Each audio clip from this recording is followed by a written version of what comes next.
clé qui conduit à l'élévation dans la vie. Et lorsque nous regardons la vie de notre Seigneur lui-même, qui était l'égal de Dieu, qui est l'égal de Dieu, n'a jamais tenu tête à Dieu ou ne s'est même pas regardé comme égal à Dieu. Mais au contraire, la Bible nous dit qu'il s'est humilié par l'obéissance en se rendant esclave, en se rendant simple, en se rendant serviteur jusqu'à la mort, même jusqu'à la mort de la croix. C'est ce que nous retrouvons dans l'Épître aux Philippiens. L'apôtre Paul nous dit qu'il a pris la forme de serviteur, qu'il s'est humilié, qu'il s'est rendu obéissant jusqu'à la mort, même la mort à la croix, quoi qu'il fût l'égal de Dieu. Ce qui veut dire qu'il a choisi d'être loyal à la volonté de Dieu. C'est pour cela, lorsque vous regardez Gethsémane est l'expression la plus haute de la loyauté du Fils envers le Père. À Gethsémane, il dira « Non pas ma volonté, mais ta volonté ». Il n'était pas simplement comme Dieu, il était 100% Dieu. Mais il a choisi d'être loyal et d'être fidèle à la volonté de celui qui voulait qu'il aille à la croix. Il a accepté dans la loyauté que la créature qu'il a créée pense un instant qu'elle est supérieure à lui, au point de le clouer sur une croix et de croire qu'elle avait le pouvoir sur lui. Par loyauté à la parole du Père pour l'humanité. Effectivement, dans le jardin d'Éden, Dieu dira à Satan, la postérité de la femme t'écrasera la tête. Et le Seigneur, en acceptant de mourir à la croix, en réalité, a accepté d'être loyal à cette parole qui a été proclamée des milliers d'années auparavant dans le jardin d'Éden. Le Seigneur était tellement loyal qu'il ne faisait que ce que le Père faisait. Il déclare, le Fils ne peut rien faire de lui-même, il ne fait que ce qu'il voit faire au Père, et tout ce que le Père fait, le Fils aussi le fait pareillement.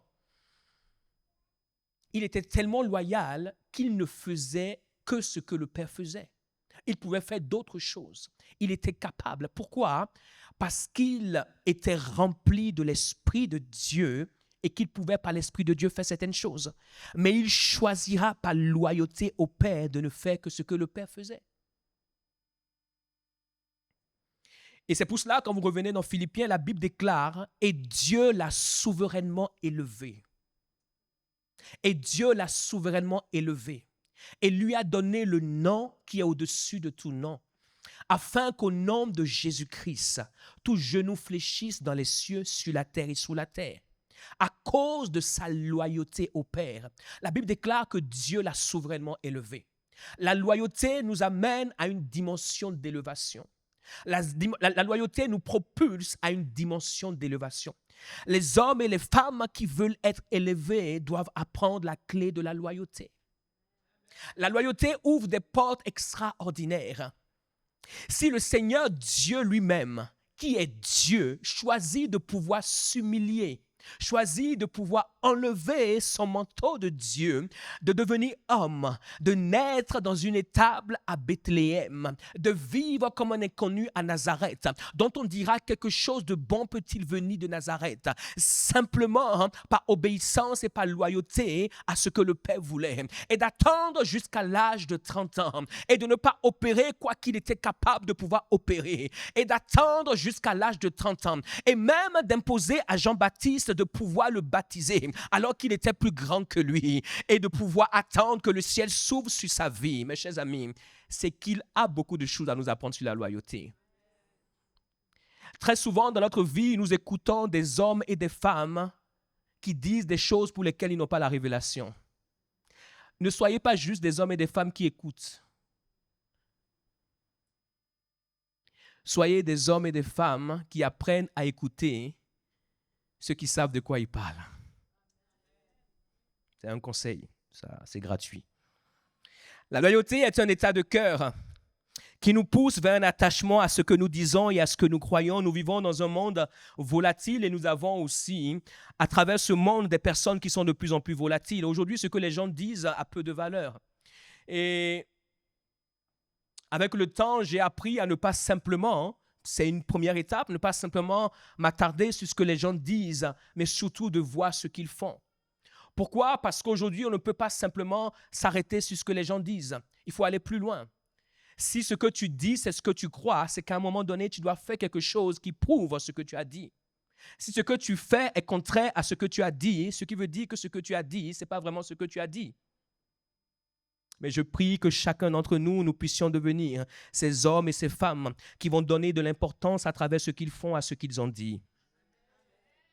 Amen. Pourquoi les gens vous aiment-ils?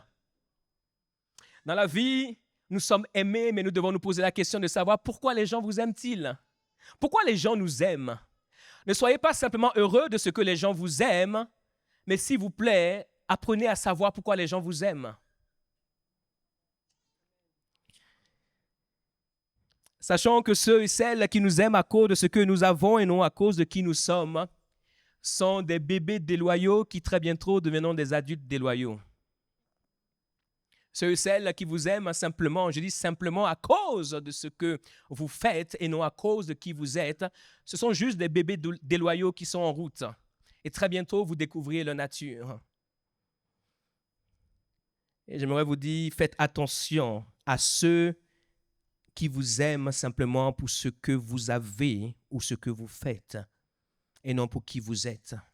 Ce qui veut dire que vous devez avoir un système qui vous permet de savoir pourquoi les gens vous aiment. C'est un conseil, celui-là aussi il est gratuit. Mais à la fin, je ferai la somme de tous les conseils, peut-être je mettrai une facture, selon comment vous réagissez. Amen. Si votre réaction me plaît, on effacera la facture, sinon, avant de quitter la salle aujourd'hui, vous payerez une note. Amen. Les personnes qui nous aiment pour ce que nous faisons, pour ce que nous avons, mes chers amis, en réalité, vous devez savoir que ce qu'ils apprécient, ce n'est pas vous, c'est la grâce que vous avez. Le jour où ils auront cette grâce, où ils auront quelque chose de plus grand que cette grâce, vous deviendrez insignifiant pour eux. Amen. Après cela, Jean 6, verset 1, Jésus s'en alla de l'autre côté de la mer de Galilée de Tibériade. Une grande foule le suivait. La Bible nous dit une grande foule, elle faisait quoi? Elle le suivait. Pourquoi elle le suivait? Parce qu'elle voyait. La foule a vu quelque chose, alors elle suit. La foule a touché quelque chose, alors elle a commencé par suivre. Elle voyait les miracles qu'il opérait sur les malades. Et donc, à cause de ça, la foule l'a suivi. Jésus monta sur la montagne et là, il s'assit avec ses disciples. Or, la Pâque était proche de la fête des Juifs. La fête des Juifs. Ayant levé les yeux et voyant qu'une grande foule venait à lui, Jésus dit à Philippe, où achèterons-nous des pains pour que ces gens aient à manger? Il disait cela pour l'éprouver car il savait ce qu'il allait faire. Oh, tu es béni, je suis béni d'avoir un Jésus qui sait ce qu'il va faire. Même quand c'est difficile, il sait ce qu'il va faire. N'est-ce pas, Chloé? Il savait ce qu'il allait faire. Oh, je vous laisse patienter pour attendre ce témoignage. Il savait ce qu'il allait faire. Et puis quand il sait ce qu'il va faire, des fois il nous laisse dans des situations où nous tremblons. Mais il sait ce qu'il va faire. Alléluia. Il nous laisse des fois dans un sas qui est un sas de transition, mais il sait ce qu'il va faire. Si tu es son fils, tu es sa fille, tu dois avoir cette assurance et cette certitude qu'il sait ce qu'il va faire. Et je le vois faire de choses glorieuses et grandes dans ta vie dans le nom de Jésus. Philippe lui répondit, les pains qu'on aurait pour 200 deniers ne suffiraient pas pour que chacun en reçût un peu. Un de ses disciples, André, frère de Simon Pierre, lui dit, il y a ici un jeune garçon qui a 5 pains d'orge et 2 poissons. Mais qu'est-ce que cela pour tant de gens? Jésus dit, faites asseoir les gens. Il y avait dans ce lieu beaucoup d'herbes. Il s'assit donc au nombre de 5000 hommes, sans compter les femmes, bien sûr, sans compter les enfants. Jésus prit les pains, rendit grâce et les distribua à ceux qui étaient assis. Il leur donna de même des poissons, autant qu'ils en voulurent. Ça veut dire que ceux qui mangent 5 poissons avec 5 poissons, ceux qui mangent 10 poissons, parce qu'il y en a dans la vie, il y a des gens, quand vous asseyez avec eux pour manger, vous-même vous serez ébranlés par la manière dont ils mangent et vous serez rassasiés quand vous les voyez manger. Donc, il a donné à chacun selon qu'ils en voulaient. Amen. Oh, nous avons un Dieu qui nous connaît. Si tu as un gros ventre, il va remplir le gros ventre. Si tu as un ventre moyen, il va remplir le ventre moyen. Si tu as un petit ventre, par exemple, vous prenez une delphine, elle a un petit ventre. Amen. Il faut être patient quand vous mangez avec elle. Pas simplement parce que le ventre est petit, mais parce qu'elle mange lentement. Un grain de riz après l'autre. Donc, si vous l'invitez, il faut prévoir du temps. C'est juste un conseil. Mais la Bible nous dit ceci.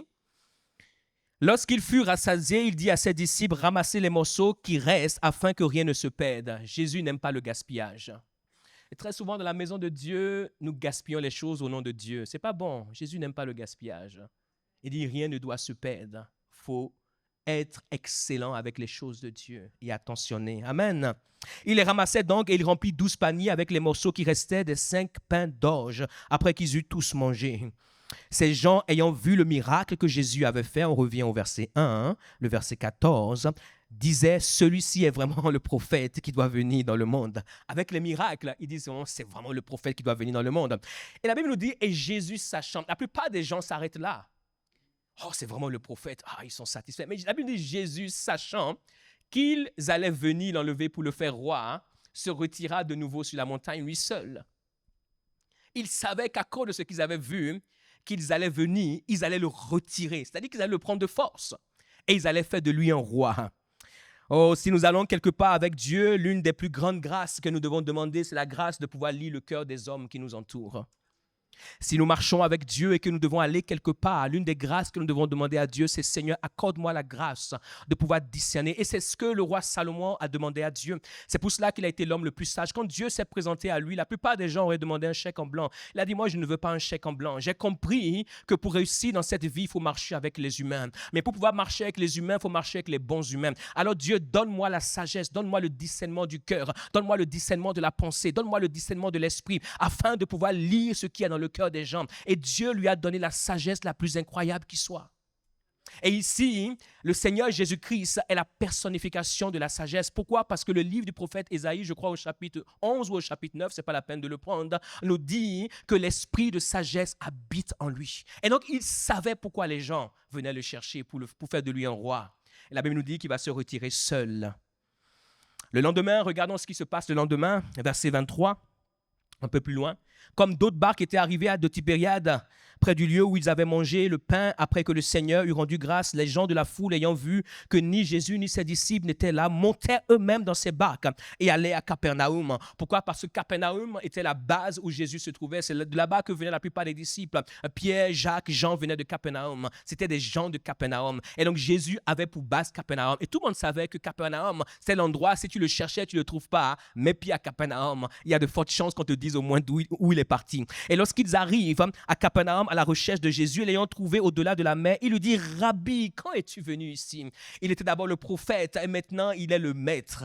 Oh, il dit, mais quand es-tu venu ici? Oh, Jésus leur répondit, en vérité, quand Jésus commence par dire en vérité 2 fois, il faut prêter attention. Il dit, en vérité, je vous le dis, vous me cherchez, non pas parce que vous avez vu des miracles, mais parce que vous avez mangé des pains et que vous avez été rassasiés. Waouh! C'est pour ça que vous me cherchez. Vous me cherchez à cause de votre ventre. Travaillez non pour la nourriture qui périt, mais pour celle qui subsiste, pour la vie éternelle et que le Fils de l'homme vous donnera, car c'est lui que le Père, que Dieu a marqué de son sceau. Il lui dit, que devons-nous faire pour faire les œuvres de Dieu? Bonne question. Jésus leur répondit, l'œuvre de Dieu, c'est que vous croyez en celui qu'il a envoyé. Jésus les amène à une autre dimension. Il l'avait appelé prophète, mais il ne croyait pas en lui. Il l'avait appelé rabbi, mais il ne croyait pas en lui. Et il va dire, l'œuvre de Dieu, c'est que vous croyez en celui qu'il a fait quoi? Qu'il a envoyé. Il y a un autre verset, ce n'est pas la peine de pouvoir le prendre. Je crois que c'est Jean 17, verset 3, qui nous dit, or la vie éternelle, c'est que vous croyez en Dieu et celui qu'il a envoyé, Jésus-Christ. Et ici, le Seigneur leur rappelle, l'œuvre de Dieu, c'est que vous puissiez croire en celui qu'il a envoyé. Ils ont voulu faire de lui un roi parce qu'ils croyaient qu'il pourrait faire un bon roi. Non, non, non, non, non. Ils voulaient faire de lui un roi parce qu'il faisait des miracles et qu'il lui avait donné à manger. Ils voulaient faire de lui un roi parce qu'ils avaient une intention derrière la tête. Ce qu'ils disaient ne matchait pas avec les intentions de leur cœur. Et heureusement que le Seigneur savait ce qu'ils avaient dans le cœur. Mes chers amis, cette histoire nous dépeint 3 catégories de personnes clés dans notre vie. Ceux qui croient en nous pour qui on est. Amen. Ceux qui croient en nous pour les choses qu'on fait. Et 3e catégorie, ceux qui croient en nous pour les choses avec lesquelles on les rassasie. Donc, sachez autour de vous à quelle catégorie appartient chaque personne. Cela vous enlèvera beaucoup de frustration et cela vous permettra de pouvoir anticiper certaines réactions. La loyauté ne doit pas juste être quelque chose qui vient de la bouche, mais quelque chose qui vient du cœur. La loyauté, ce n'est pas juste prendre fidèlement de quelqu'un, mais c'est avoir un bon cœur envers cette personne. Quelquefois, les gens ont du respect pour vous, mais n'ont pas un cœur pour vous. Et c'est là que nous devons véritablement, par l'Esprit de Dieu, comprendre ceux et celles qui marchent avec nous.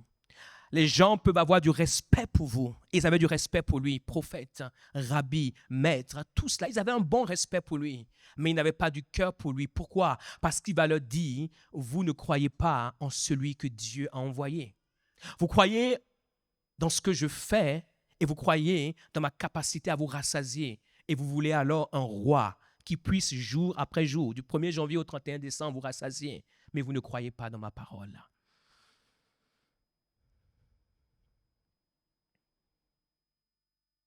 Et le temps finit toujours par révéler cela. Le seul attachement qui tient, c'est l'attachement du cœur. Et l'attachement du cœur est un attachement qui se prouve toujours. Vous savez, si vous ne considérez pas cela, c'est que le jour où les gens voient quelqu'un qui fait quelque chose comme vous ou qui fait mieux que vous, ils vont vous quitter. Et ils vont vous quitter pourquoi? Parce qu'ils ont été loyaux à ce qu'ils pouvaient bénéficier de vous. Et tant qu'ils peuvent trouver ailleurs ce que vous avez, ils vous quitteront. Ça, ce n'est pas la loyauté.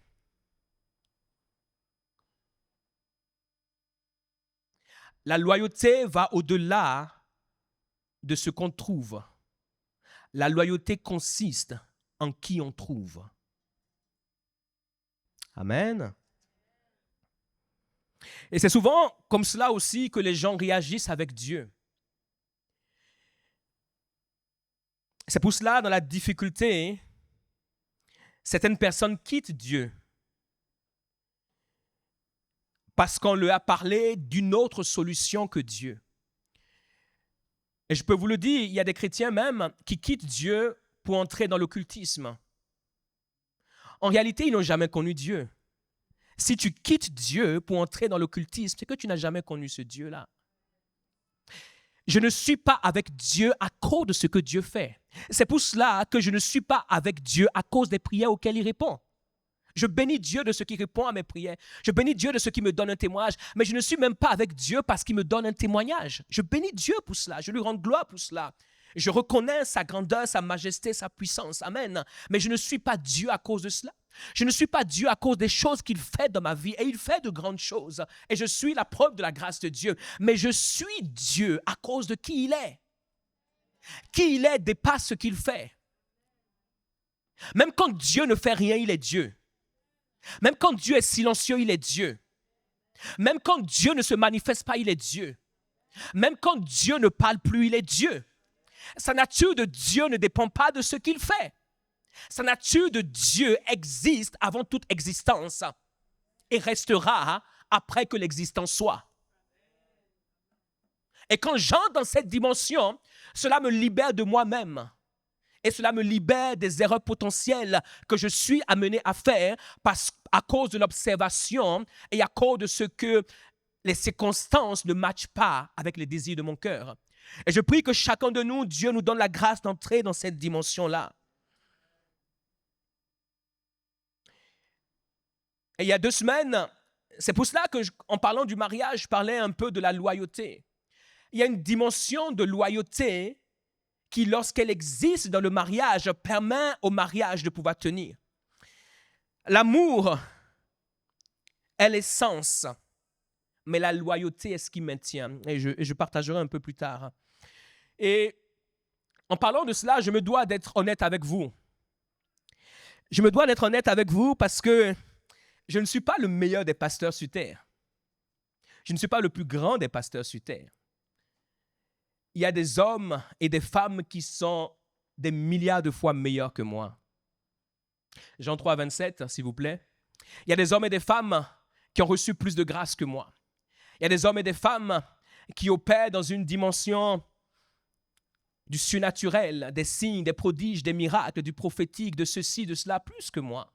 Il y a des hommes et des femmes qui prêchent mieux que moi. Il y a des hommes et des femmes qui ont écrit des livres que je ne vais jamais écrire. Il y a des hommes et des femmes, malgré tous les efforts, malgré toutes les prières, malgré tous les jeûnes, malgré tous les sacrifices, malgré tout ce que je ferai sur cette terre, à la fin de ma vie, je n'arriverai même pas à leur cheville. La Bible déclare dans Jean 3, 27, « Un homme ne peut recevoir que ce qui lui a été donné du ciel. Je n'ai que ce que Dieu m'a donné. Et ils ont ce que Dieu leur a donné. » Ce qui veut dire que si vous me suivez, à cause de ce que Dieu a placé en moi, je suis sûr et certain que nous ne terminerons pas la course ensemble.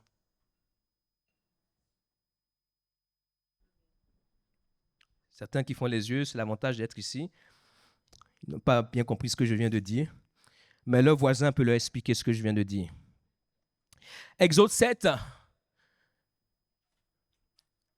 Vous savez, ça fait 29 ans, par la grâce de Dieu, le Seigneur a permis qu'un homme de Dieu puisse entrer dans ma vie et par ses conseils, par ses paroles, par sa voix, 29 ans de ma vie chrétienne, j'ai été guidé, j'ai été conduit, j'ai été couvert, j'ai été inspiré pour être là où je suis aujourd'hui en entendant à travers lui la voix de Dieu.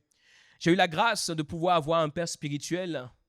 Je n'en ai pas connu deux dans ma vie, je n'ai qu'un seul. Je ne dis pas qu'avoir deux pères spirituels ou avoir eu deux pères spirituels, c'est mauvais. Hein? Mais ce que je suis simplement en train de dire, j'ai eu cette grâce-là. Et de la même manière que je disais sur moi que je ne suis pas le meilleur des pasteurs, le père spirituel que j'ai, ce n'est pas le meilleur des pères spirituels qu'il y a sur la terre. Ce n'est pas le plus grand des pères spirituels qu'il y a sur la terre. Il y a des hommes et des femmes qui font plus de miracles que lui. Il y a des hommes et des femmes qui prêchent mieux que lui. Il y a des hommes et des femmes qui accomplissent des choses plus grandes que lui. Et j'ai eu la grâce et le privilège de côtoyer ces hommes et ces femmes et même de pouvoir le connecter à ces hommes et ces femmes, de pouvoir être au bénéfice du ministère de ces hommes et ces femmes. Mais une chose que je fais chaque fois que je les rencontre, je leur rappelle que j'ai un Père que Dieu m'a donné. Je lui suis loyal, pas parce qu'il est le plus grand de tous les grands. Je lui suis loyal parce que c'est celui que Dieu m'a donné. Je ne suis pas loyal parce qu'il est le meilleur. Il y a des gens qui prophétisent même chaque grain de sable plus que lui. Il y a des gens qui prophétisent le jour où tu es né, le jour même où tu vas mourir et tout ce qui va se passer entre mieux que lui. Mais ce n'est pas à cause de cela que je suis avec lui. Si c'est à cause de cela, je vous assure, j'aurais changé autant de pères spirituels que j'ai rencontré des hommes et des femmes plus grands que lui. La loyauté est très importante pour arriver au bout de ta destinée. Si tu ne comprends pas le mystère de la loyauté, le diable, même dans les choses de Dieu, te fera perdre du temps. La Bible déclare dans Exode 7 au verset 1, Exode 7 verset 1, Exode 7 verset 1. Dieu dit à Moïse, « Vois, je te fais Dieu pour Pharaon et Aaron ton frère sera ton prophète. » Dieu lui dit quoi? Lisez bien la Bible. Quand vous lisez la Bible, lisez bien la Bible. Ne la lisez pas avec les yeux de la religion, lisez-la avec les yeux de l'esprit. Dieu dit quoi? Je te fais Dieu pour Pharaon. Il y a des hommes sur cette terre, hein, Dieu les fait Dieu pour vous. Oh! Il y a des hommes sur cette terre, Dieu les fait Dieu pour vous. Ça veut dire quoi? Dieu choisit de pouvoir se manifester à vous à travers eux. C'est pour cela Samuel dans le temple, Dieu a choisi de pouvoir se manifester à lui à travers la bouche de qui? Du sacrificateur Élie. Et c'est pour cela, malgré le fait qu'il entendait la voix de Dieu, Dieu ne lui répondait pas ce qu'il allait lui dire, tant que celui à qui il a connecté pour être son Dieu, n'a pas donné la permission à Dieu de pouvoir lui parler. Il dit, je fais de toi Dieu pour Pharaon. Et quand tu découvres ces hommes, ces femmes, l'une des choses que tu dois faire, c'est de pouvoir apprendre à pouvoir t'attacher à eux. Pourquoi? Parce que si Dieu a fait de quelqu'un Dieu pour toi, tu peux choisir les autres dieux. Aussi grands qu'ils soient, aussi puissants qu'ils soient, tu vas manquer la cible. Parce que Dieu n'a pas fait d'eux Dieu pour toi. Et j'ai vu des hommes et des femmes, je me rappelle, il y a pas longtemps, je crois il y a quelques années, il y a un homme de Dieu qui s'appelle Grégory Toussaint. Il est à Miami, il est d'origine haïtienne et le Seigneur l'utilise d'une manière extraordinaire dans les signes, dans les prodiges, dans les miracles. Et le jour où il devait être consacré, je crois, apôtre, c'est cela, il va demander à un homme de Dieu du nom de Archbishop Nicolas Duncan Williams s'il pouvait faire partie de ceux qui allaient le consacrer. Et l'une des choses qu'il lui a dites, il lui a dit, tu sais, Archbishop, depuis que je suis dans la foi, Dieu m'a donné un père qui a toujours été avec moi. Si je te donne son nom, tu ne sauras pas qui il est, parce que ce n'est pas quelqu'un que le monde entier connaît, mais il est mon Père. Et j'aimerais te dire, je t'invite, parce que tu as une autorité spirituelle, mais sache qu'il sera présent et il fera partie de ceux qui vont imposer les mains. Et Archbishop Duncan Williams, lorsqu'il va arriver ce jour-là, il va dire, c'est une chose rare que j'ai vue en tant et tant d'années. Il dit, ce que j'ai entendu de la part de cet homme m'a touché. Parce que son père spirituel, je ne le connaissais pas. Mais lorsqu'il est arrivé au sommet de la montagne, parce que cet homme aujourd'hui, il draine des dizaines de milliers d'hommes et de femmes. Mais son père spirituel a une petite église. Mais cet homme a compris quelque chose. Malgré comment Dieu l'utilisait, il n'a pas oublié que cet homme a été le Dieu que Dieu a fait de lui.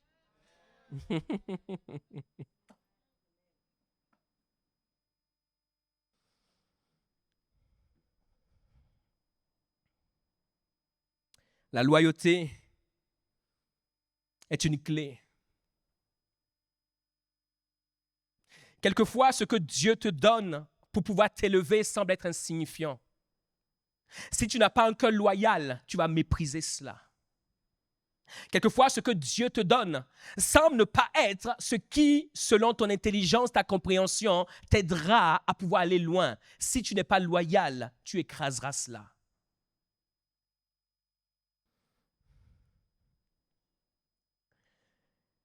Il y a un verset dans le livre, dans l'Épître aux Hébreux, qui fait référence à l'église locale. Il nous est dit, retenons fermement la profession de notre espérance, car celui qui a fait la promesse est fidèle. Veillons les uns sur les autres pour nous exciter à la charité et aux bonnes œuvres.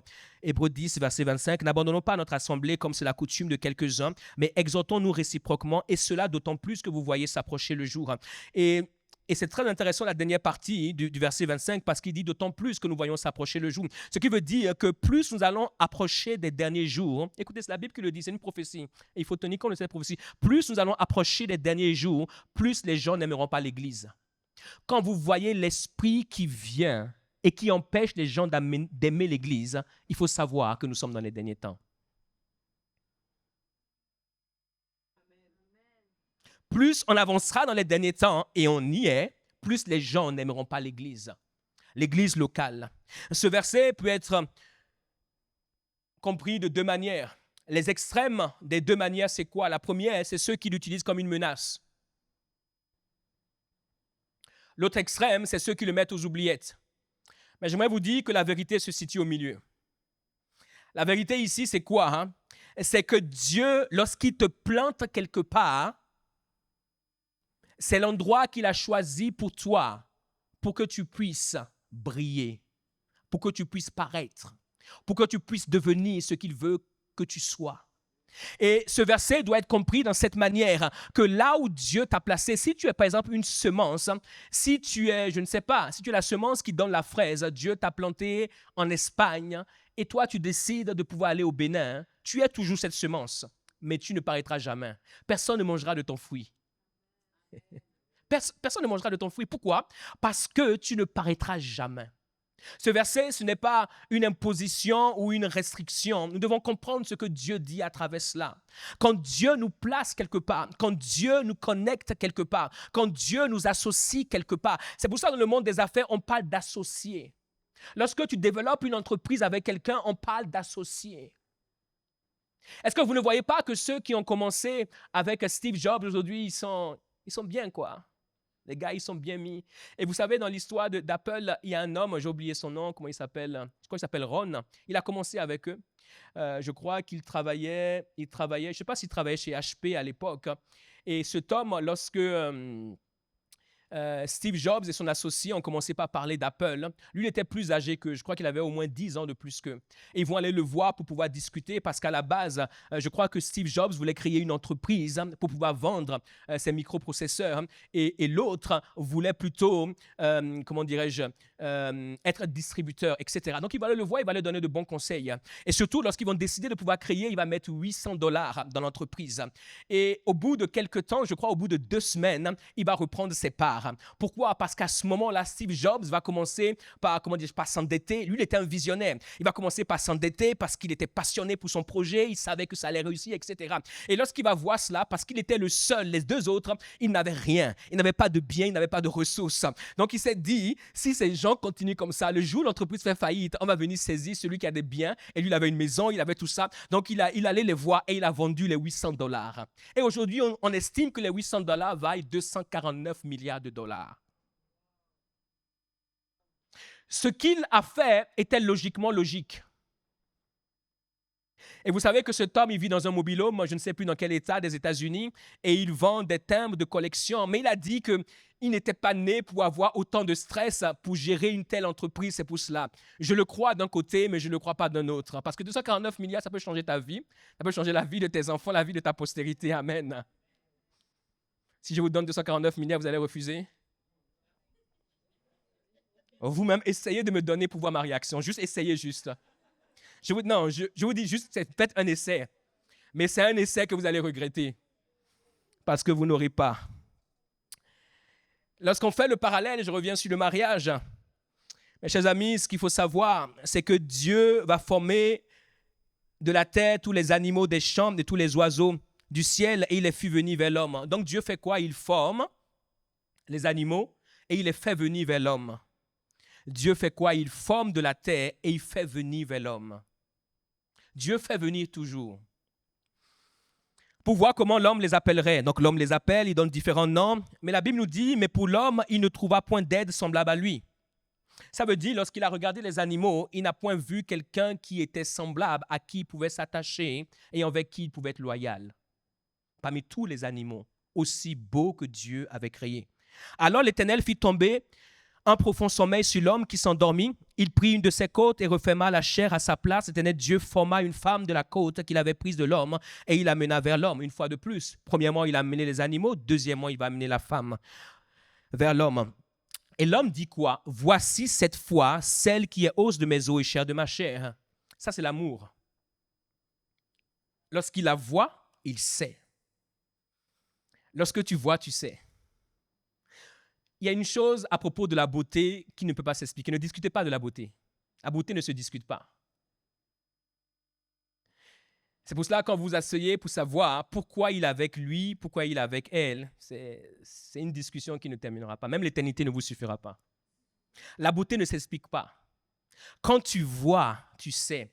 Pas simplement la beauté, mais tu sais quelque chose. Lorsqu'il l'a vue, il a su que celle-ci, c'est os de mes os, chair de ma chair. Écoutez ceci, est-ce qu'il a vu ses os? Il n'a pas vu ses os. Il n'a pas vu ses os. Mais lorsqu'il l'a vue, il a dit, celle-ci, c'est l'os de mes os, c'est chair de ma chair. Écoutez, ça c'est l'amour. On l'appellera femme parce qu'elle a été prise de l'homme. Et maintenant, la Bible déclare, verset 24, c'est pourquoi. C'est pourquoi. Pas simplement l'amour. L'amour est ce qui doit permettre d'être certain. Maintenant, ce qui va maintenir la certitude, c'est autre chose. Il dit, c'est pourquoi l'homme quittera son père et sa mère. Première chose, il quitte. Deuxième chose, il s'attache. Et troisième chose, ils deviennent une seule chair. C'est là où la loyauté intervient. L'amour et la loyauté, ce sont les deux piliers du mariage. L'amour, c'est quand tu sais que tu sais que tu sais. Personne ne peut rien te dire. Ton père dit pourquoi, tu dis parce que. Ta mère dit pourquoi, tu dis parce que. Tes frères et sœurs disent pourquoi, tu dis parce que. Et ton parce que est toujours le même. Même quand tout le monde se lève, tu dis parce que. Et tu les regardes avec un air bizarre, tu dis parce que. On ne peut pas expliquer le pourquoi, mais c'est parce que. Amen. Mais la Bible dit après cela, qu'est-ce qui se passe? Après cela, il doit avoir un attachement. Après cela, il doit avoir une séparation d'abord. Ensuite, un attachement et après une union. Et c'est à ce moment-là seulement que le mariage mariage devient spirituel. L'amour et la loyauté, c'est ce qui garde le mariage. C'est pour cela que la loyauté est une clé essentielle.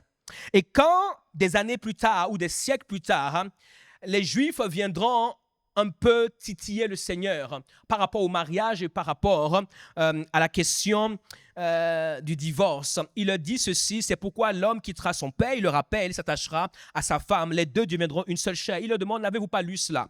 Ok? Ainsi, ils ne sont plus deux, mais ils sont une seule chair. Nous trouvons cela dans Matthieu 19, verset 5. Il dit, ainsi, ils ne sont plus deux, mais ils sont une seule chair. Donc, quand la Bible dit qu'ils sont une seule chair, ça veut dire qu'ils étaient deux, mais en réalité, ils ne sont plus deux. Est-ce qu'il est possible de pouvoir séparer ce qui est devenu un? Ce n'est pas possible. Lorsque tu prends deux os et tu les mélanges, c'est impossible de pouvoir remettre comme c'était auparavant. C'est pour cela que la loyauté, lorsque nous l'avons développée dans notre vie, elle devient pour nous un garde-fou pour continuer à éveiller et à réveiller l'amour initial. La loyauté te pousse à chercher les voies et moyens pour entretenir. Et comme je l'ai dit la dernière fois, hormis des situations de vie et de mort, s'il y a une situation de vie et de mort, joker. Mais je ne parle pas des situations de vie et de mort. Parce que les situations de vie et de mort sont relatives. Il ne m'achète plus de cadeaux, ce n'est pas une situation de vie et de mort. La carte bleue n'est plus aussi prospère qu'elle était auparavant. Ce n'est pas une situation de vie et de mort. Là, il y a une situation de contentement. Et j'en passe.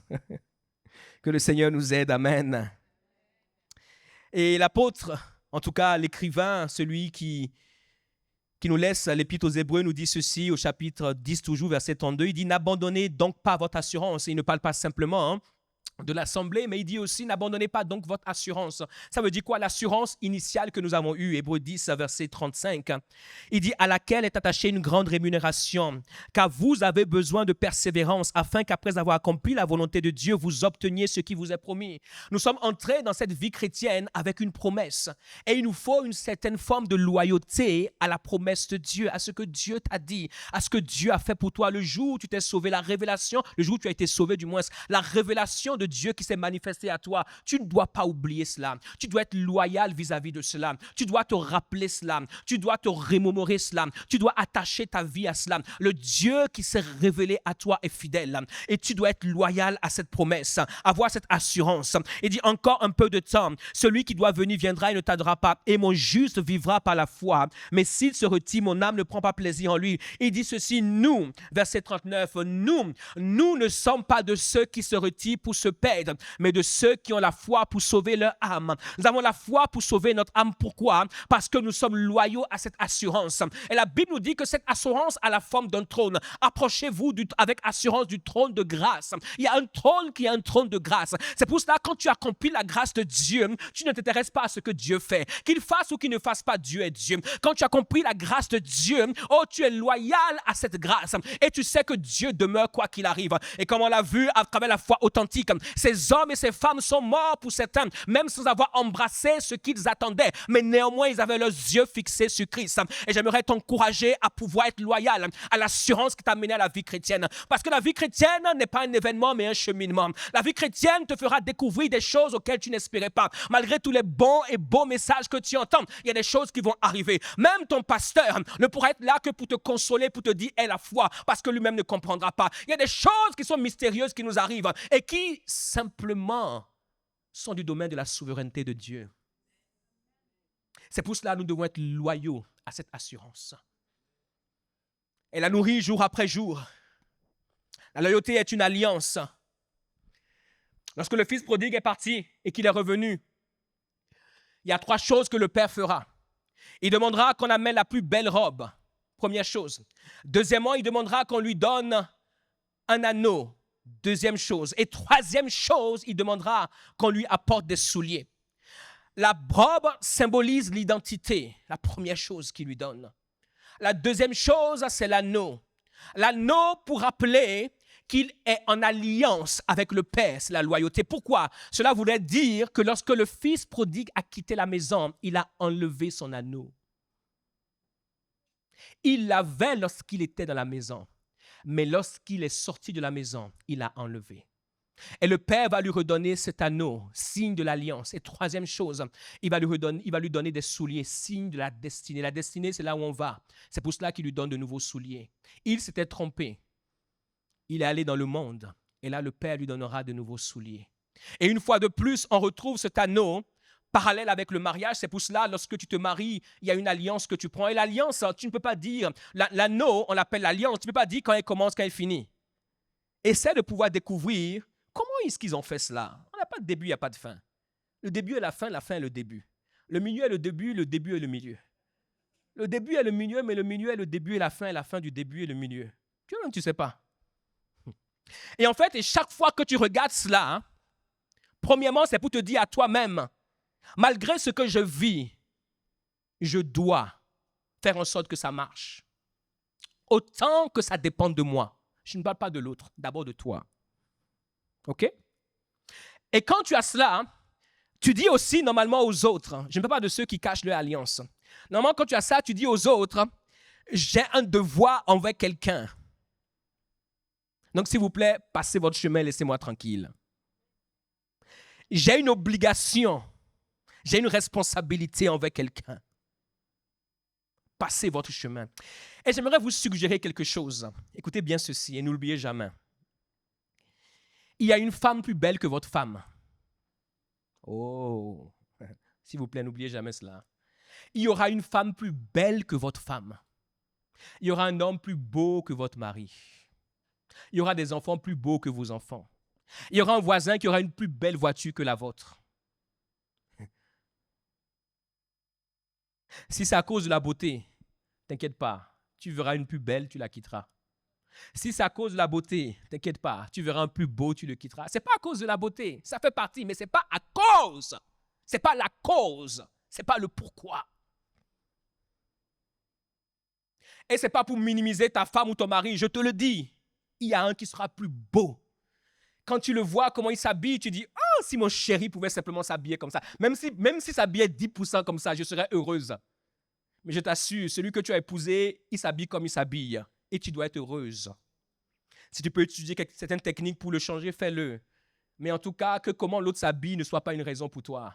Parce que tu es lié. Mais il y aura quelqu'un. Le jour où tu te tiens sur l'autel et tu dis, je t'aime, je t'aime, je t'aime, sache ce que tu es en train de dire.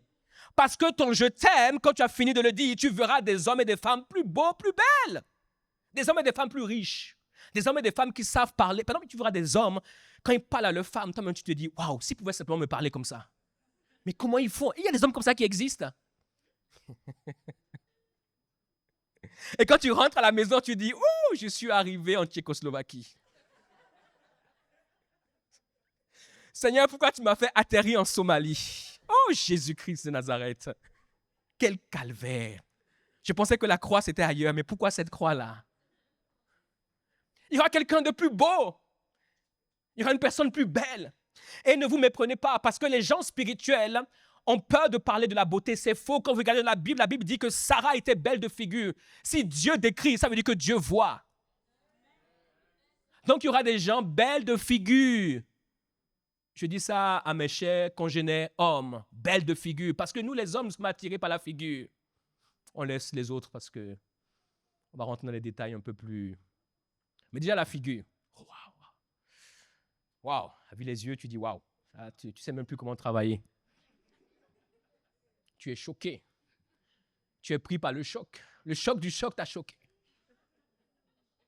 Belle de figure.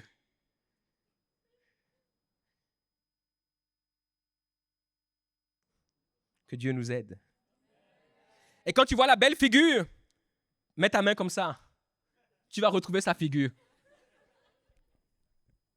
Que le Seigneur nous aide. Pourquoi avons-nous foi en Dieu? Mes chers amis, nous avons foi en Dieu pour une raison que je trouve vraiment importante, c'est que Dieu est loyal vis-à-vis de sa parole. Jérémie 1, verset 12, le Seigneur déclare « Je veille sur ma parole pour l'exécuter ». C'est l'une des raisons, à mon sens, principale, l'une des raisons principales pour laquelle nous avons foi en Dieu. Quand tu sais que le Dieu en qui tu as foi veille sur sa parole pour l'exécuter, cela te pousse à avoir foi en lui. Quand tu sais que le Dieu que tu sais, est loyal vis-à-vis de ta parole, cela te pousse à ne pas paniquer. Et c'est l'une des raisons, c'est pour cela, écoutez ceci, si Dieu vous appelle à le servir et Dieu ne vous a pas donné une parole, dites à Dieu qu'il n'a pas encore fait son job. Parce que quand Dieu t'appelle à le servir, il te donne une parole. Et cette parole, c'est celle qui va te maintenir et qui va te permettre.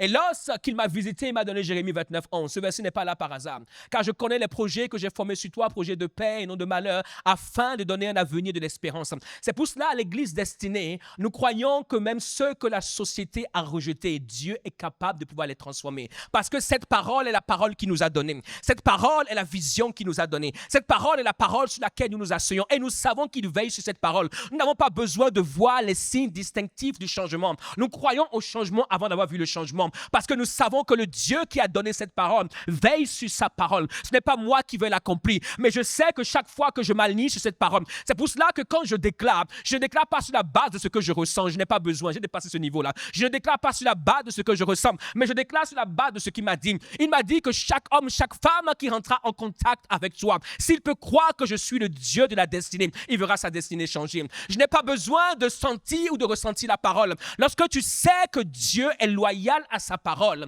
cela te donne la foi. Et j'ai une bonne nouvelle, c'est que Dieu est loyal à sa parole. Dieu est loyal à sa parole. La parole de Dieu, c'est la voix de l'Éternel. Dans Jean 10, la Bible nous dit qu'il y a une bergerie et que dans cette bergerie, il y a un berger et que dans cette bergerie, il y a un portier et que dans cette bergerie, il y a des brebis. Mais écoutez bien ceci, la Bible nous dit quoi? Qu'il y a une porte par laquelle le berger entre. Mais la Bible déclare que lorsque le berger entre, il parle et les brebis entendent sa voix et les brebis le suivent. Mais qu'elles ne suivent pas la voix d'un étranger. Pourquoi? Parce que l'étranger entre dans la bergerie, mais pas par la porte. Je vais vous dire quelque chose. Dans la maison de Dieu, il y a des étrangers. Lisez bien Jean 10, Jean 10. Dans la maison de Dieu, il y a des étrangers. Pendant que le Seigneur entre par la porte, il y a des étrangers qui entrent dans la bergerie, pas par la porte. Comment? On n'a pas le temps de développer cela. Mais ils sont capables d'entrer dans la bergerie et de pouvoir parler. Mais la Bible déclare qu'il y a un portier. Le portier, c'est le Saint-Esprit. Le portier, c'est celui qui permet au Seigneur d'entrer par la porte. Le portier ne permettra jamais, écoutez ceci, le portier ne permettra jamais que l'étranger entre par la porte. Mais néanmoins, l'étranger entre dans la bergerie, pas par la porte, mais par un autre moyen. C'est pour cela, écoutez ceci. Lorsque tu es connecté à la voix de Dieu, tu ne peux pas avoir entendu la voix de Dieu qui est entrée dans la bergerie par le portier et que cette voix change. Ce n'est pas possible. Vous avez compris ce que j'ai dit? Tu ne peux pas entendre la voix du berger qui entre par la porte que le portier lui ouvre et que cette voix change. Lorsque nous ne croyons pas à la loyauté de Dieu vis-à-vis de sa parole, nous laissons dans la bergerie la voix de la frustration, la voix de l'impatience, la voix de la complication, la voix de la longue attente, la voix de toutes ces choses que l'ennemi utilise pour pouvoir nous distraire et nous sortir de la destinée. Lorsque tu es dans la bergerie et que le berger est entré par la porte et que le Saint-Esprit lui a ouvert la porte et qu'il est entré, peu importe le temps que ça prendra, attends. Peu importe les jours qui s'écouleront, attends. Peu importe ce qui se passera, attends. Peu importe ce que tu vivras, attends. Dieu est loyal à sa parole. Il est fidèle à sa parole. Il veille sur sa parole. Mais si tu n'as pas appris cela, que Dieu est loyal, si tu n'as pas cette révélation, écoute-moi bien, l'étranger sera dans la bergerie, dans l'église, et il te frustrera et il t'empêchera d'entrer dans ta destinée. Parce que la voix de l'étranger, c'est la voix de l'impatience. Il te dira, mais regarde, depuis tout le temps où tu suis Dieu, ce Dieu t'a oublié, il dort déjà. Ça fait longtemps qu'il dort. Toi, il t'a oublié. Déjà, N'entends-tu pas les témoignages des autres? Mais toi, depuis quand tu as un témoignage? Alors qu'il te donne un témoignage pour que tu aies la foi, mais la voix de l'étranger te dira, les autres ont un témoignage, mais toi, tu n'as pas de témoignage. Tu es dans la même maison, hein? Dieu te donne un témoignage. Dieu parle par eux pour te dire, ce que j'ai fait dans la vie, je ferai avec toi. Mais de la même maison, la voix de l'étranger te dit, regarde, Dieu a donné un témoignage à ton frère, mais il t'a oublié. Dieu s'est souvenu de ta sœur, mais toi, il a dit, forget about her. Come on. Dans la même maison. Mais quand tu sais que Dieu est loyal à sa parole, c'est pour cela quand tu entends un témoignage, tu es excité. Tu dis, si Dieu l'a fait pour ma soeur, il le fait pour moi. Tu dois être la première personne. Oh, lorsqu'elle quitte là et qu'elle va s'asseoir, tu es la première personne qui touche la personne, qui lui dit, oh, je te serre la main parce que je suis connecté à cette grâce. Mais tu ne crois pas.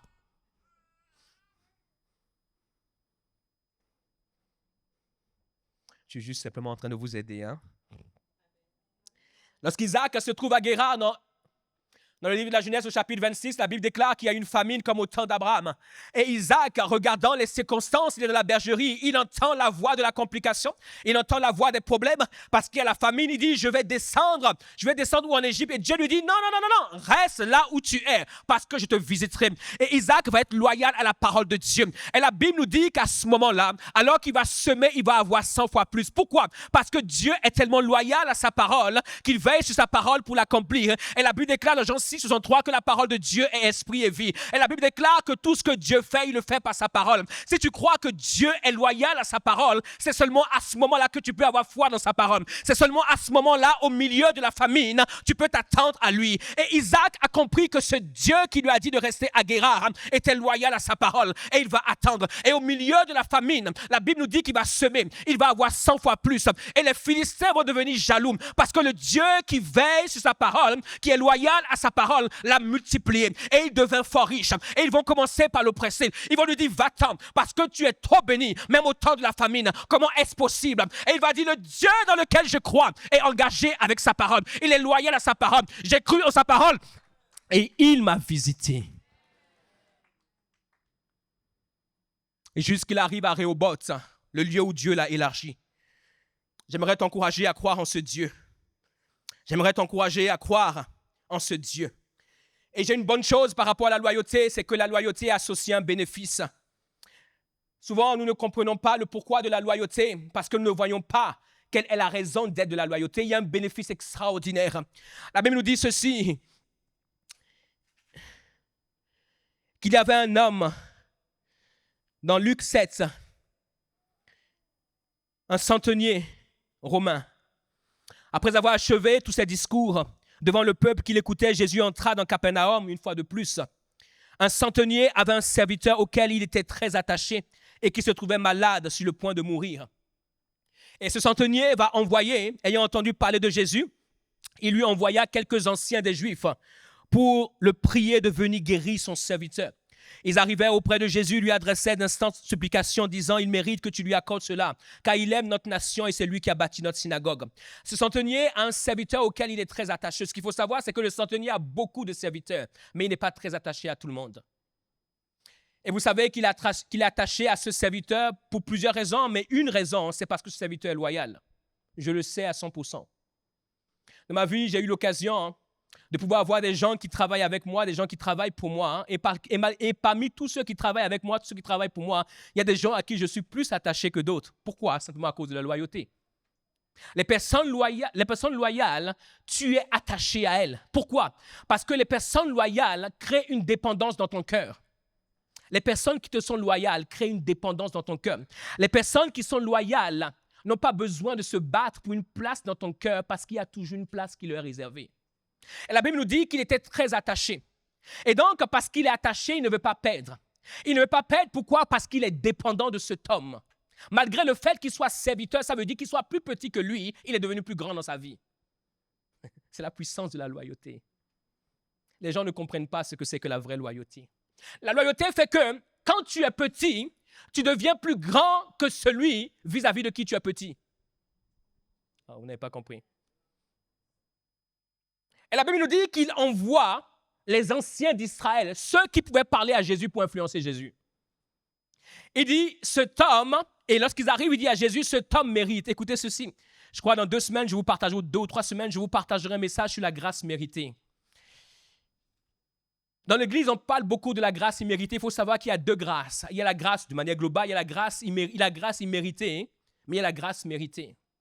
Si nous comprenons la grâce méritée, mes chers amis, il y a certaines choses sur lesquelles, ou certains principes sur lesquels nous allons beaucoup nous appuyer. Et ils vont dire à Jésus, cet homme mérite. Il mérite que tu fasses cela. Pourquoi? Parce que c'est lui qui a construit notre synagogue et surtout parce qu'il aime notre nation. Et le Seigneur va décider de pouvoir aller chez cet homme. Jésus étant allé avec eux, n'était guère éloigné de la maison quand le centenier envoya des amis pour lui dire, « Seigneur, ne prends pas tant de peine car je ne suis pas digne que tu entres sous mon toit. C'est aussi pour cela que je ne me suis pas cru digne d'aller en personne vers toi, mais dis un mot et mon serviteur sera guéri. » Cet homme va engager, à cause de la loyauté de son serviteur, il va engager quoi? Il va engager son influence. Il était influent parce qu'il était centenier et à ce moment-là, Rome avait autorité sur Israël. Il va engager son autorité, son influence. Première chose, il va engager même sa foi. Parce que lorsque le Seigneur va entendre ce que cet homme va dire, il va dire, même en Israël, je n'ai pas entendu une aussi grande foi. Écoutez ceci, je vais vous dire quelque chose. Il y a des hommes et des femmes qui n'engageront jamais leur foi pour vous. Si vous êtes déloyaux avec eux.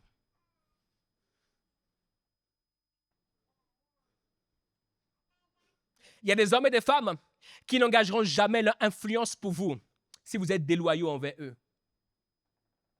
Il y a des gens qui n'engageront jamais leurs ressources pour vous si vous êtes déloyaux. Ce serviteur était un bon serviteur, mais il avait une mauvaise maladie. Est-ce que vous savez que de mauvaises choses peuvent arriver aux bonnes personnes? Un conseil, la vie, ce n'est pas ce que tu vois aujourd'hui. La vie, c'est ce qui t'attend demain que tu ne connais pas. Et quand tu es sage aujourd'hui, tu prépares demain. Et la loyauté te permet de pouvoir te lier au cœur de certaines personnes qui demain t'ouvriront la porte dont tu as besoin pour vivre. Ce serviteur était malade. Malgré les gens de sa famille, malgré tout ce qu'il avait, il ne pouvait pas s'en sortir. Et son maître, qui était très attaché à lui, va utiliser de son influence, va utiliser son réseau, va utiliser sa foi, va utiliser ses amis, va utiliser tout ce qu'il avait afin que Jésus, écoutez bien ceci, se déplace. J'aimerais te suggérer quelque chose. Même le Jésus que tu prêches, même le Jésus auquel tu pries. Écoute-moi, il y a des personnes, lorsqu'elles ouvrent leur bouche, Jésus marche plus vite que quand toi tu l'ouvres. Il y a des personnes, lorsqu'elles ouvrent leur bouche, Jésus marche plus vite que quand toi tu l'ouvres. Savez-vous combien de malades il y avait en Israël, combien d'hommes et de femmes qui mouraient sur des lits et Jésus n'est jamais venu chez eux? Lui, Jésus vient le voir, pas à cause de lui. Oh, Jésus vient le voir à cause de sa loyauté envers lui. Et Jésus se déplace. Et la Bible nous dit, Jésus n'est même pas arrivé. Jésus voulait aller. Mais Jésus a été empêché d'aller à cause de la grande foi de son maître pour lui. Et cet homme sera guéri sans même que Jésus ne vienne le voir. Parce qu'il était attaché à son maître. Ce dont je vous parle, c'est la vie, mes chers amis. Ce n'est pas des histoires. Comprenez et comprenez-moi bien. Ce dont je vous parle, c'est la vie. J'ai été un long observateur de la vie. Et j'ai compris que dans cette vie, il y a des hommes et des femmes qui détiennent la clé de notre destinée future. Il y a des hommes et des femmes qui détiennent entre leurs mains ce qui va nous permettre de pouvoir demain. Il y a un jour un homme de Dieu qui m'appelle et qui me pose la question sur quelqu'un. Et je lui dis ce que je sais et ce que je pense. Et il avait des intentions et lorsqu'il m'a entendu, il m'a dit, ça confirme un peu ce que je pensais. Merci de m'avoir parlé. Je ne lui ai pas demandé ce qu'il a fait, mais je sais que ce que j'ai dit l'a influencé sur ce qu'il voulait faire. Mais cette tierce personne ne sait pas que ce que j'ai dit a joué dans la balance. Un jour, il y a quelqu'un, j'entends comme cela. Et on dit les murs ont des oreilles, mais les pasteurs aussi ont des oreilles. Ça, je ne sais pas comment ça se fait, mais ça arrive. J'entends quelqu'un qui n'est pas de l'église destinée un jour, j'entends dire que quelqu'un qui n'est pas de l'église destinée dit à son pasteur qu'il aimerait bien venir à l'église destinée parce qu'à l'église destinée, il y a ce dont elle a besoin. Et quand j'ai entendu cette phrase, ça m'a un peu, ça m'a choqué. Et j'ai appelé le pasteur. Et je lui ai dit, voici ce que j'ai entendu et je veux m'excuser parce que je ne suis ni au cœur ni au centre de tout ça. Je ne sais déjà pas pourquoi la personne le dit comme ça, mais je vais m'excuser parce que je trouve que ce n'est pas bien et ce n'est pas une bonne chose de pouvoir faire. Et déjà, premièrement, il était surpris que je l'appelais pour parler de ça. Il avait, qu'on dirait, plus ou moins banalisé, mais pour moi, ce n'était pas banal. Pourquoi? Écoutez ceci. Lorsque tu es loyal, et je parle pour ceux et celles qui sont dans le ministère, qui m'entendent ou qui seront un jour dans le ministère, lorsque tu es loyal, tu ne privilégies jamais une brebis pour une connexion divine. Écoutez ceci. Cette personne donc a quitté cette église, est venue à l'église destinée. Et rassurez-vous, elle n'est pas parmi vous parce qu'elle n'est plus là. Mais cette personne a quitté l'église destinée, a allé dans une autre église et a déjà quitté cette église et déjà dans une autre église. Alors vous imaginez que moi, j'aurais mis en péril une connexion divine pour une personne qui aujourd'hui n'est même pas là. Quand je vois des hommes et des femmes de Dieu se battre pour une brebis, écoutez ceci, lorsqu'on parle des brebis, comprenons très bien, il y a les brebis que Dieu nous envoie et il y a les brebis qui viennent vers nous. Les brebis qui viennent vers vous repartiront. Celles que Dieu vous envoie resteront. Dans la vie, les choses que Dieu vous envoie resteront. Celles qui viennent à vous à cause de ce qu'elles voient partiront.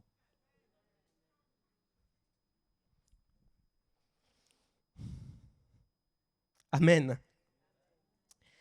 Ils lui ont dit, nous avons tout quitté, nous avons tout abandonné. Qu'en sera-t-il de nous? Et Jésus leur dira, parce que vous avez tout quitté, parce que vous avez tout abandonné. Lorsque je m'assiérai sur les trônes, sur le trône le plus élevé, vous serez avec moi, vous serez sur des trônes et vous régnerez. Il dit, il n'y a personne qui ayant quitté pour moi, par loyauté, son père, sa mère, ses frères, ses sœurs et tout ce qu'il possède, ne reçoivent dans le siècle présent, dans le siècle à venir. Et ces hommes, par loyauté, ils sont morts. Ils ont eu des morts tragiques. Pierre est mort, crucifié la tête en bas. D'autres sont morts dans des bains d'huile. D'autres ont été mis dans des arènes où des lions les ont dévorés. D'autres ont été jetés depuis des temples. D'autres ont été lapidés. Pourquoi l'ont-ils suivi à ce point-là? Ils n'ont pas suivi à cause des miracles parce qu'ils n'étaient plus là pour faire les miracles. Il était retourné au ciel après 3 ans et demi. Ils l'ont suivi parce qu'ils ont cru en lui. Ils l'ont suivi parce qu'ils ont cru qu'il était le Messie. Ils l'ont suivi parce qu'ils ont cru que la parole qu'il professait est une parole éternelle, quoique lui-même ne vive plus sur terre. Ils ont cru que ce qu'il déclarait n'avait aucun lien avec ce qui est temporel, au point de pouvoir exposer leur vie. Et j'ai une bonne question à pouvoir nous poser. Est-ce que nous sommes loyaux au Seigneur parce que nous l'avons réellement vu, ou est-ce que nous sommes loyaux au Seigneur parce qu'il a fait des choses dans notre vie? Parce qu'un jour, on nous questionnera sur notre foi. Un jour, on va challenger notre foi. Un jour, on va défier notre foi. Un jour, on te dira, si tu mets encore pied à l'église destinée, tu es un homme mort. Et je vous assure, je ne sais pas, mais je sais, je ne suis pas certain de pouvoir avoir tout le monde à l'église destinée ce jour-là. Je dis vrai. Si c'est seulement à cause de ce qu'il fait, à ce moment-là, tu ne verras rien. À ce moment-là, tu ne sentiras rien. À ce moment-là, tu n'éprouveras rien. À ce moment-là, il n'y aura rien qui va te donner des frissons. Est-ce que tu auras le courage de franchir cette porte? Alors qu'il y a un arrêt de mort sur ta vie. Entrons dans la révélation de qui il est, afin de lui être loyal jusqu'au bout, jusqu'à la fin. Malgré ce qu'on nous prendra, malgré ce qu'on nous enlèvera, malgré ce qu'on brisera. Permettez-moi, parce que je ne vais pas faire un 3e épisode de cette série, je vais m'arrêter. Mais je veux juste, je l'ai fait à dessein, de ne pas trop parler de la déloyauté. J'ai voulu plus m'accentuer sur la loyauté, mais il faut savoir qu'il y a différents types de personnes déloyales.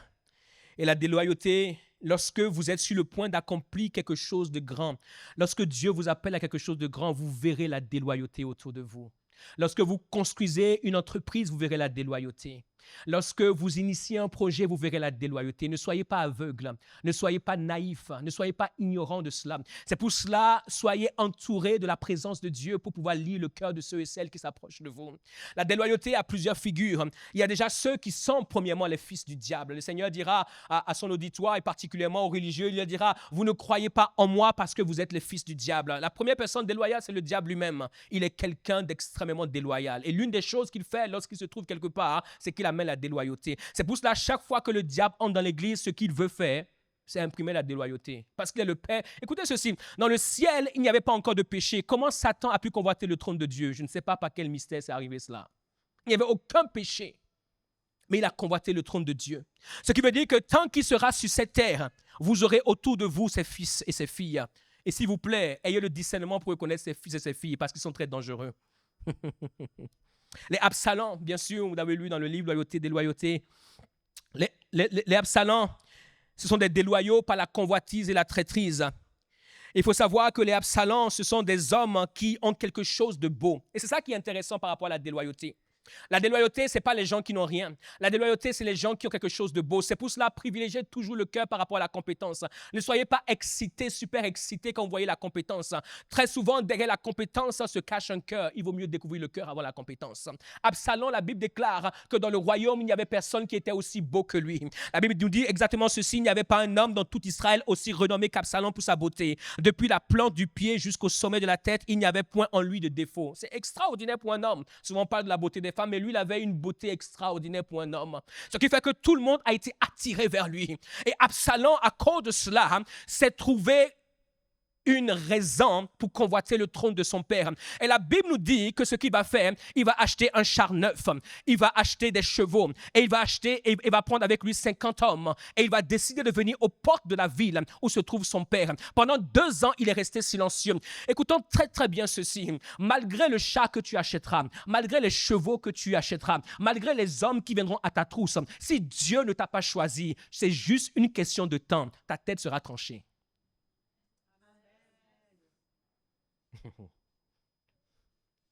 Le trône qui ne t'a pas choisi, tu ne peux pas le posséder. Le trône pour lequel tu ne peux pas t'appeler, tu ne peux pas t'asseoir dessus. Et même si tu t'assois sur ce trône te rejettera parce que ce trône n'a pas ta signature.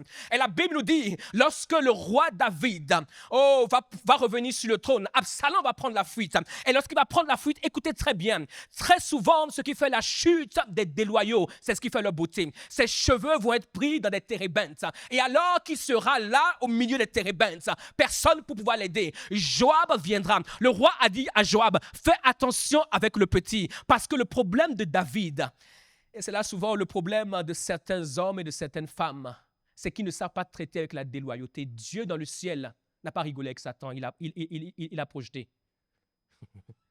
David, à cause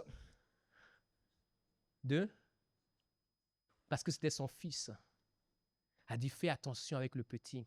Lorsque Joab est arrivé, il a pris 3 javelots. Il les a plantés dans Absalom. Les Judas. Satan est entré en Judas, il est devenu un déloyal. Lorsque ses yeux vont s'ouvrir, la Bible nous dit qu'il va rendre les 30 pièces d'argent.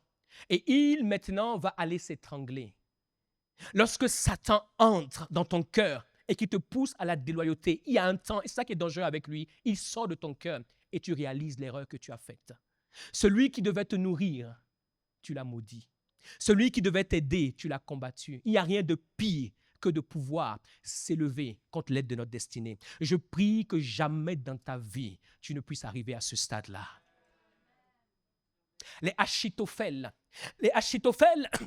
était un homme puissant. La Bible nous dit que les conseils d'Achitophel avaient l'autorité de la parole de Dieu. Il y a des hommes comme cela sur terre. Tout à l'heure, je vous ai parlé de Moïse. Dieu a fait de Moïse un Dieu. Il y a des messages, il me faut du temps pour prêcher cela. Si vous comprenez ce Dieu que nous servons, hein, il y a certains hommes auxquels nous serons davantage connectés. Les conseils d'Achitophel étaient à un tel niveau que cela avait l'autorité de Dieu. Quand Absalom vient pour prendre le trône, Achitophel décide de pouvoir s'allier avec Absalom. Achitophel était un conseiller stratégique du roi David.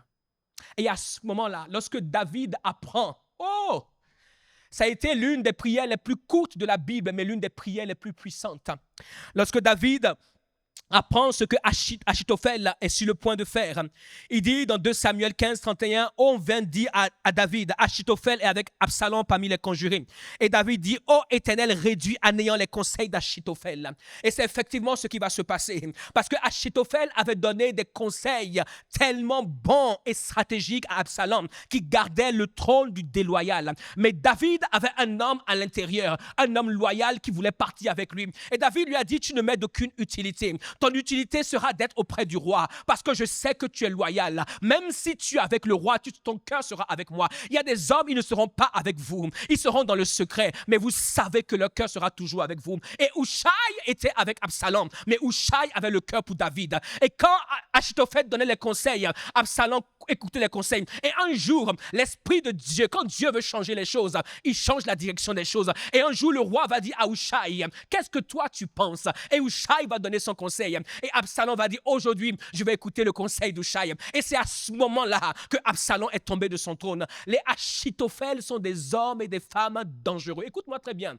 Lorsque Dieu t'établit sur un trône, il y a des hommes et des femmes qui auront ce qu'il te faut pour maintenir ce trône. Mais s'ils n'ont pas le cœur de Dieu, ils deviendront tes Achitophel.